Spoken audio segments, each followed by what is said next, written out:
আসসালামু আলাইকুম ভাই। ওয়ালাইকুম আসসালাম ভাই। ভাই ভালো আছেন? ভাই বসেন, বসেন। ভাই কিছু যদি মনে করেন না করেন একটা ভিডিও করতেছি ভাই। হ্যাঁ, শিওর আপনার নাম বলতে কি? পারেন। সেজান মাহমুদ। সিজান মাহমুদ। বাড়ি কোথায়? গ্রামের বাড়ি মুন্সিগঞ্জ। সৌদি আরব মুন্সিগঞ্জে। কতদিন হইছে? ৪ মাস হতে চললো। সামনের মাসের ৩ তারিখে আচ্ছা। ৪ মাস হবে। কে নিয়ে আসছে আপনার? কত টাকা খরচ হইলো? আমি আসছি এক মামার মাধ্যমে। আচ্ছা, আচ্ছা। প্রায় ৫.৫ লাখ টাকা প্লাস খরচ গেছে। ৫.৫ লাখ টাকা। আচ্ছা ভালো। ইনকামও পাইছেন? হ্যাঁ, আলহামদুলিল্লাহ কেমন কাজ কাম পাইছি। করতেছেন? কাজ কাম আগে ছিল ভাই, কিন্তু এখন আপাতত বেকারই আছি। কি কাজ করতেন আপনি? আগে আপনার একটা হোটেলের ওয়েটার, 5 স্টার হোটেলের ওয়েটার হিসেবে ছিলাম, কিন্তু আচ্ছা, আচ্ছা। যুদ্ধের কারণে হোটেলটা আপাতত বন্ধ হয়ে গেছে, গেস্ট অকুপেন্সি খুব কমে গেছে। তো এই জন্য সেখান থেকে বলে দিচ্ছি যে না, আর পসিবল না। যুদ্ধের সাথে হোটেলের কাজের সম্পর্ক কি? যুদ্ধের কারণে দেখা গেছে যে অনেক 5 স্টার হোটেল, যেহেতু ইউরোপিয়ান গেস্ট, আচ্ছা, আচ্ছা। আমেরিকান গেস্ট, ইংল্যান্ডের থেকে, মানে বিভিন্ন দেশের থেকে লোকজন আসে। আচ্ছা। তো ফ্লাইট অফ থাকাতে, ডিলে হওয়াতে বিভিন্ন দেশ থেকে দেখা গেছে যে আপনার লোক আসা বন্ধ হয়ে গেছে। তো হোটেলের অকুপেন্সি কম থাকলে স্বাভাবিকভাবে, আমি তো পার্মানেন্টলি নিয়োগ হই নাই, বা আমি তো আচ্ছা। পার্মানেন্টলি যাইনি, আমি আসি এই ফ্রি যে এই ভিসাতে। যে যে আপনি আসছেন ৪ মাসে আপনার অভিজ্ঞতাটা কেমন? মানে কেমন লাগতেছে সৌদি আরবে আসার পর? হ্যাঁ, সত্যি কথা বলতে ভাই, আসছিলাম অনেক বড় ইচ্ছা আশা নিয়ে, কিন্তু বাস্তবিক দিক থেকে পুরোটাই ভিন্ন। আচ্ছা, হয়তোবা আমার রিজিক এমন কিছু ছিল, কিন্তু আচ্ছা। সত্যি কথা বলতে আমি আসার আগে অনেক বন্ধু-বান্ধবী আমাকে বলছে হুম, যে বর্তমানের অবস্থা খুব খারাপ। হ্যাঁ, যারা ওরা খুবই পুরাতন, ওদেরই কাজে সমস্যা হচ্ছে।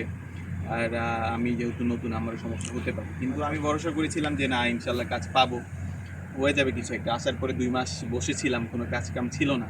বিভিন্ন জায়গায় ট্রাই করছি, কিন্তু হয়নি। দেশের কথা মনে পড়ে? মা-বাবার কথা মনে পড়ে? সেটা তো অবশ্যই আচ্ছা, ভাই। হ্যাঁ, কিন্তু হ্যাঁ। আসার আগে হয়তোবা এরকমভাবে ভাবি নাই যে এতটা মিস করব তাদের। আচ্ছা মানে কিন্তু কে আপনাকে এই বুদ্ধিটা দিল সৌদি আরব আসার? কি মানে কেন আসছেন সৌদি আরব? কি একটা বর্ণনা দিবেন? সৌদি আরব আসছি বলতে, আমি আগে দেশেতে আলহামদুলিল্লাহ একটা চাকরি করতাম। চাকরির পাশাপাশি ব্যবসা ছিল আমার ব্যক্তিগতভাবে। তো আমার পরিবারের ইচ্ছা ছিল যে তাদের ছেলে আরো বড় হবে, আরো বেশি কিছু উপার্জন করবে, জীবনে আরো বড় কিছু করবে। আচ্ছা এইজন্য তো উন্নত জীবনের আশায় আসছেন। হ্যাঁ, আচ্ছা, একদমই। সবাই সাধারণত এই জন্যই আসে। আচ্ছা, আচ্ছা আমার যারা নতুন আসতে চায় ওদের বিষয়ে যদি কিছু বলতেন। যারা নতুন আসতে চায়, এখন বলবো যে ডিরেক্টলি যদি হচ্ছে কোনো কাজ পেয়ে আসে, হ্যাঁ, যেমন হচ্ছে এখানে অনেক ধরনের কোম্পানি আছে, তাদের সাথে যদি ডিরেক্টলি কথাবার্তা বলে, সেখানে ওদের ওই আপনার ইসের মাধ্যমে সিভি ড্রপ করে ওদেরকে ডিরেক্টলি কন্ট্যাক্ট করে আসে, তাইলে দ্যাটস ওকে ফাইন।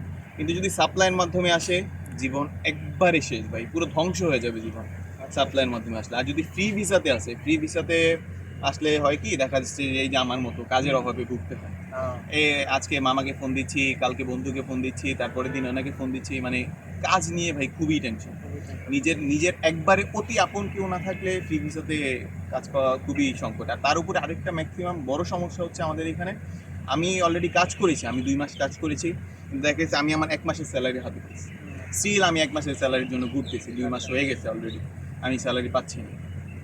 আচ্ছা ঠিক এটা আছে। হচ্ছে আপনার সমস্যা। আমাদের সাথে সময় দেওয়ার জন্য ধন্যবাদ। ভালো আপনাকেও থাকবেন। ধন্যবাদ। আসসালামু দোয়া আলাইকুম। করবেন। তাহলে আমি